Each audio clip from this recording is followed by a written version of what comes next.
All right, well, thank you for coming tonight. I'm Dave Nichols. I'm the Executive Director here at the Rice County Historical Society. We're able to record this program thanks to a grant through the Minnesota Valley Electrical Co-op, so thank you to them. Today, our presenter is Christian Hakala. He is part of the Major and Planned Giving team at Carleton. And he's going to talk to us about planned giving to all of your favorite local charities and things like that, and how you can help support them today as well as far into the future. So help me in welcoming Christian. All right. Well, thank you. Thanks for having me here. So let me start off by telling you a little bit about myself, because that was a scary sounding title that just rattled off. So I grew up in northern Minnesota, a little town north of Duluth called Markham. It's about 300 people. So I grew up in the middle of nowhere and had to ride the bus an hour and a half each way to high school and school every day. So I was really remote. And I attended Carleton for college, graduated in 1994, then left for about, 11 years, something like that. Then came back and accepted the job in 2005 at Carleton, where I work with major and planned giving. So what that means is gifts that are large, so we're talking about buildings, endowed scholarships, endowed professorships, anything like that. And then planned giving, which is most of what I'll be talking about today, which are, I define as things that require some preparation and thought. So what I would exclude from that would be, how much cash do you have in your wallet? Can you write a check? Or can you swipe a credit card? So leave those three things out of it. Then I would say planned giving is pretty much everything else. So it's a scary term, but it's just thinking beyond those other three things. Because most people, when they think about supporting charity, they think about, well, what can I afford to give you right now? How much money do I have literally in my bank account that I could write a check or give cash to you or swipe a credit card? But planned giving involves lots of other things. And so what I'm hoping to do tonight is to talk about some possibilities and give you some ideas. My goal is to really not make this complicated. I think some people who are in my line of work tend to use a lot of jargon, and it's incomprehensible. They talk about different forms of legislation and tax codes and all of this, and pretty soon you're asleep and you don't know what the guy's even talking about. So I'm hoping to avoid that mostly. Now, if you do have questions, we can go through those, but I'm hoping to kind of keep it a little bit more base level so that you just understand, what are some of your options. And so, first of all, thank you for attending and thank you for being interested in charities. And I am very involved in the Northfield community. I'm a past board member of the Northfield Historical Society, and I was the past president there. And so we just a few weekends ago had our defeat days, and I'm one of the reenactors, so I'm just now recovering from all that craziness. We were mobbed with people, so it was a good weekend. That was beautiful weather, if you remember. That weekend was just gorgeous. Okay, so let's talk about a few things that maybe you haven't thought of as ways to support a charity that you care about. So one of the largest, I think, that people tend to overlook is an IRA, or a retirement plan. So you know what those are, I assume, that those are not too jargony. Okay, so these are generally how they work, is that during your working years, you make contributions to them pre-tax, so they're not taxed, you take out of your paycheck, they go into an account, sometimes your employer matches them, sometimes not, and then they grow over a period of years. But then, when you get old enough, the government's going to force you to take money out, and that is called a required minimum distribution, an RMD. So the rule right now, just so and again, we'll get a little bit precise on this, but the rule right now for RMDs is you have to be 73 years old. That is for people born between 1951 and 1959. If you're born before 1951, it's 72.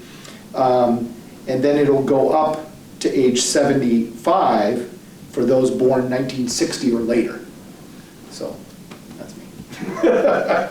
So we're going to get the short end of the straw on lots of things, including Social Security, but that's another one that we're going to probably feel the pain on. But anyway, that's so that's how they work. Now, there are some options that you have if you have a large IRA, and as you know, you're forced to take these contributions out every year, the required minimum distribution if you're of a certain age. Some people don't want all that money, because guess what happens when you take all that money out? Tax on it. You got to pay tax on it, because it's never been taxed. The IRS wants their cut.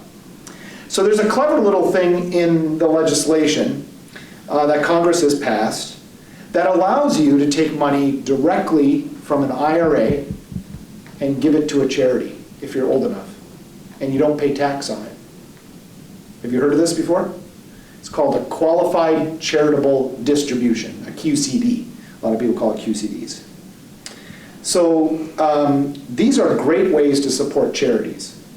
So the way these work is it has to be an IRA. So the difference between, so at Carleton I have a 403B plan. That is not an IRA. So then what you would have to do is roll over that money into a separate account called an IRA. And you can do that on the computer. It's pretty easy. So if you don't have an IRA, you can roll those work retirement plans, simple plans, inherited IRAs, SEP plans, anything into an IRA. And then once it's in an IRA, then you're able to take advantage of these gifts to charity without paying tax on them. But there's another bonus. If you're old enough to have to take out the required minimum distribution, these QCDs count towards that. How about that? Say again? So let's just say, for argument's sake, you have to take $10,000 out a year for your RMD. If you do the qualified charitable distribution, that will eliminate, if you give $10,000 away, of the need to take an RMD. And it didn't get taxed. It'll go directly to the charity. They'll get $10,000. You don't have to pay any tax. You don't have to take out a required minimum distribution. Everybody wins. But you still owe $10,000. It's what? But you still are giving away $10,000. Out of your IRA, yes. But, you know, like some people, again, are in this situation where I don't want to take all of my RMD. I don't need that much money, but the government is forcing me to take it out. And so then I get taxed on it. So maybe I'll take what I need, but the rest of my RMD, maybe I'll give to charities. And then it's tax-free. So for example, if you had to take that $10,000, Yeah, you may only need $4,000 of it. The other $6,000 you could donate, you can donate. but then you're only taxed on $4,000. Correct. So it's an interesting thing. Now there are limits to this. You can only do $100,000 per year per person. And believe me, there's actually people who are concerned about this. They're like, I can't do more than that, Christian? No, it's 100,000. So you have to be, and this is the weird part of the law, and I'm getting a little bit into the weeds, but I think it's an important point to make. You have to be 70 and a half or older to take advantage of the qualified charitable distribution. Okay? And it's literally the day you turn 70 and a half. That's when you're eligible, that day. I have people who sometimes are waiting in the wings at Carleton. They're like, look for me on May 27th, Christian. I'm going to be making my QCD gift. I'm like, okay, that's great. So now you notice, if you've been following what I'm saying, because I'm getting a little bit complicated, but I'm trying not to be. I thought you said, Christian, I don't need to take out an RMD until I'm 73 or 72. But now you're saying I can do this QCD when I'm only 70 and a half. Both things are true. But here's the trade-off. If you don't have to take out an RMD, but you are 70 and a half, then you can still do the qualified charitable distribution. But it doesn't count towards your RMD because you don't have to take one. And it still won't be as income. It won't be taxed on your tax return. So you see what I'm saying? There's a little bit of a donut there where you're old enough to do the QCD, but you're not old enough to have an RMD, but you can still make these gifts to charity. Does that make sense? It's Congress. I mean, why not align these two ages? They're just like, they don't always know what they're doing. So, so these are pretty easy to do. Here's how they work. Let's say you roll over your IRA to Vanguard. You've heard of Vanguard, right? Huge outfit. They provide IRAs. Once it's there, on their website, or you can call them, they're also very helpful on the phone. On their website, there will be a form that you can fill out that says a qualified charitable distribution. You fill that out and you say, here's the charity I want it to go to. And they mail it, directly to the charity. That's very important. It can't go to you. Otherwise you'll get taxed on it. So it goes directly from Vanguard to the Rice County Historical Society or wherever, whatever charity. They're pretty easy to do. You can do them in any amounts. I have people send us $500 as an RMD. I have people send me $100,000 for their RMD. And any amount in between, you can do more than one. You know, if your budget is $5,000, you could send out 20 of them. Whatever you want to do, in any amounts. And so that's a clever thing. I think it's not a lot of people understand it. They've heard of it, but they don't quite understand what are we talking about. But that's the mechanics. Any questions? Did I make it clear? I tried not to get too complicated. Yes? Any questions? No? Okay. Also with IRAs, beneficiary designations. And these are very simple things. They also apply to things like life insurance too. So, for instance, if you have that IRA out there or your retirement plan, you probably at some point chose a beneficiary for that plan. I'm hoping you did. Otherwise, you'll go into probate, but whatever. So usually it's your spouse, sometimes kids, something like that. You can also make charities beneficiaries of your retirement or IRAs. And so no gift happens until you're both, like if you're a spouse, a husband and a wife, till you're both passed away. Then the gift would go to the charity. So the beauty of this thing is you have access to all your money while you're alive. And then when you no longer need it, then the gift comes to a charity. And you can put it as I usually do it as percentage beneficiary. So I usually say like 2% or 5% of my IRA will go to this charity. Because then, no matter how much money I die with, it's in proportion to my wishes. I want my kids to have 70%. The other 30% I want to have divided up in these percentages to charities. And then if I die with $100, same percentage. Die with $1 million, same percentage. So I think it's a good, and they're very easy to fill out. You can do it right on the website. You can request the forms by calling them. They'll send them to you. You can fill it out, mail it back. That is a very clever way to do that. One of the benefits, there's a couple benefits of doing gifts like this to charity. One is, if you leave that money to your children, they are going to pay tax on it. Because remember, it's never been taxed, right? So the government's going to get its hands on it. When you leave it to a charity, they're tax exempt. They will not pay tax on it. And leave your kids something else. Things that get, have you heard the term a step up in basis? Have you heard that term? I don't know, I get, oh boy, now I'm getting jargony. Okay, here's what a step up in basis means. You bought your house in 1964 for $20,000. I want to leave it to my kids in my will. On the day you pass away, whatever the value of that house is their basis. So then when they sell it, they're not going to owe capital gains tax on the increase. Now, if you give me your house during your lifetime, I have now inherited your cost basis. So now my cost basis is $60,000 or whatever I said. I think it was $60,000. And so now if I sell it for $250,000, I'm going to owe tax on that difference to the government. So I tell people, things that are qualified for a step up in basis, like real estate, Stocks that you have, that's another good one to leave to children. Retirement assets, not great to leave to children because they will pay a tax on them. And it's better to support the charities with that because they won't pay the tax. Make sense? So that's a clever way to sort of get around some of the IRS rules. Life insurance policies work the same way. Right now I have a term life insurance policy, and the beneficiary right now is my wife, and then if we both pass away, my 2 kids. But now my kids are getting older. I mean, I have a 19-year-old and a 17-year-old. And I fully expect there's going to come a day where I'm not going to have the life insurance policy because I will have outlived its usefulness. It's not replacing my income to support my family. I'll have enough assets that we won't need that anymore.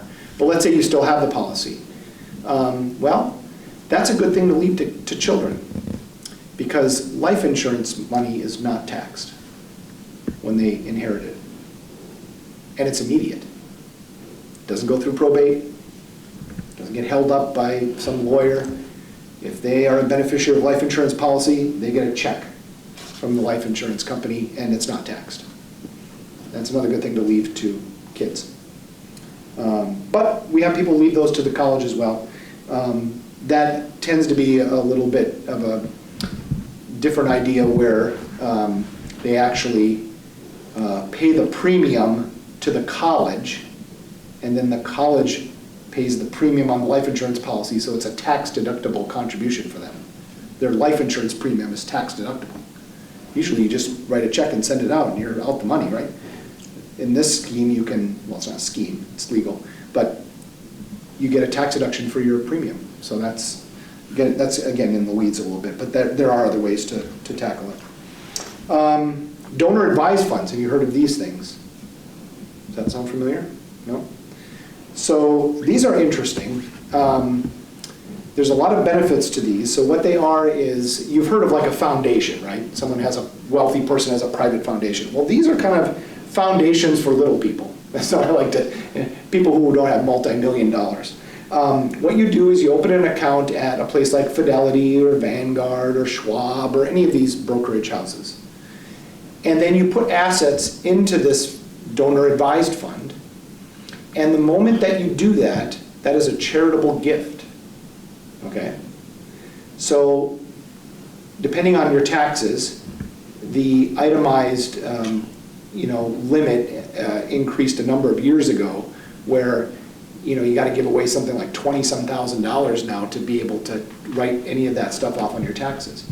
So what a lot of people do with these donor advised funds is they bunch things and they say, we're going to make a big contribution this year and clear that hurdle, and then we won't contribute anything for 2 or 3 years.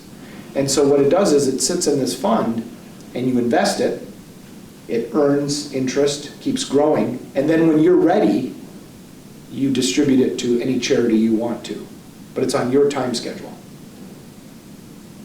It's pretty cool.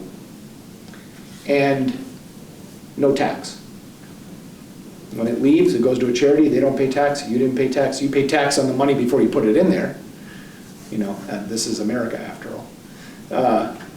So it's like your own little foundation. You can say you've got $35,000 built up in there. Well, you can talk to charities and say, I'll send you $1,000, and you can just send it right from your donor advised fund. It's already been there. You already took the deduction for it. You didn't have to time it to a particular year, or sometimes these are good if you have a high income year. You can put some money in and then not when you don't have as much income. And they're pretty slick, actually. They work pretty well. And guess what they have? Beneficiary designations. So you can make a charity the ultimate beneficiary of your donor advised fund because you can't leave it to kids. So that's a good way to do it. Gifts of stock. You can make gifts of stock to charity. Well, so it's very easy to give stock, and if you're going to consider this, use highly appreciated stock that you have owned for longer than a year. I can't stress that enough. Don't use stuff that you haven't owned for at least a year, and don't give stuff that you've lost money on, because you can sell that and take a tax deduction. You're giving up a tax deduction. give appreciated assets to charity, because the reason why you're doing that is if you bought Apple stock back in 1982 for $2 a share, and now it's worth some ungodly amount, and you haven't sold it during that whole time, if you sell that stock, you're going to have to pay capital gains on all of that money that you got for that stock. You're going to have to write a check to the government. But if you give that stock to a charity, they'll sell it and they won't owe any tax. And you'll get a full deduction for the value of the stock on the day you gave it. That's a whopping deduction. I mean, if you have Apple stock. I actually ran across a donor once who had purchased Apple in like 1982, I think, or 81. And I was like, really? And I asked him what he paid for it. He said $1 a share, which it just blew my mind. I said, wow. I said, you should be giving that away to charity because you're going to owe such a huge tax bill on that. And he said, yeah. He said, tell me about it. My broker tells me don't ever sell that because it's going to cost you a lot of money. So you can do that.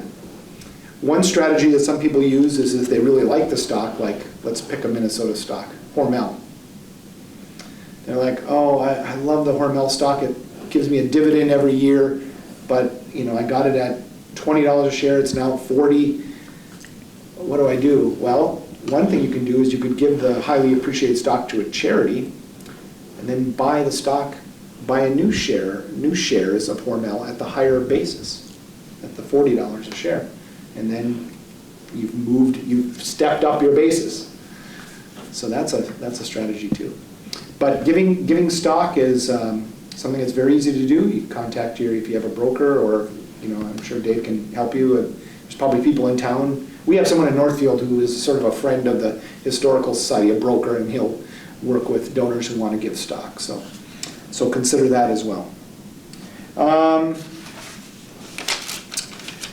The last category I have is very large, so I'm just going to throw it out there, and this might bring up questions or other things. I just call it estate plans.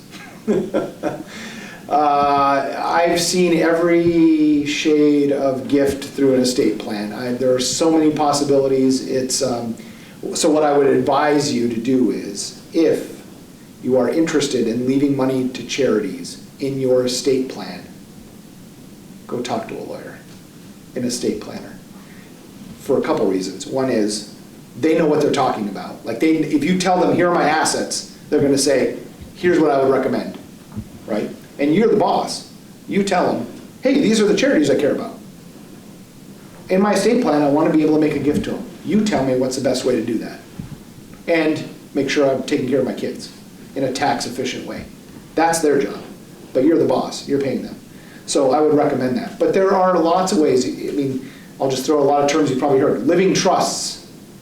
Right? Does everybody talk about living trusts in Faribault? I don't know. It seems like in Northfield, everybody's talking about living trusts, where you put all your assets into a living trust while you're alive. Some people do, there's specific bequests. So they say, give each of my kids $100,000. Whatever remains, give Carleton College 30% of that. That's called a remainder interest or a residual. And oftentimes the residuals are bigger than the specific bequests. You feel like you're getting the table scraps, but when they're very specific bequests and they have a lot of money, all of a sudden the residual is the larger chunk. But they do that for a very good reason, is they want to make sure they provide for the people they care about in very specific ways. But if you talk to an attorney, and I know people don't like going to attorneys because they cost money, and who wants to talk about your estate plan? It's not something that you're like, oh great, let's go do that. But they're worth it, because I have seen many times where people try to do this cheaply or don't talk to an estate planning attorney, and it's a mess.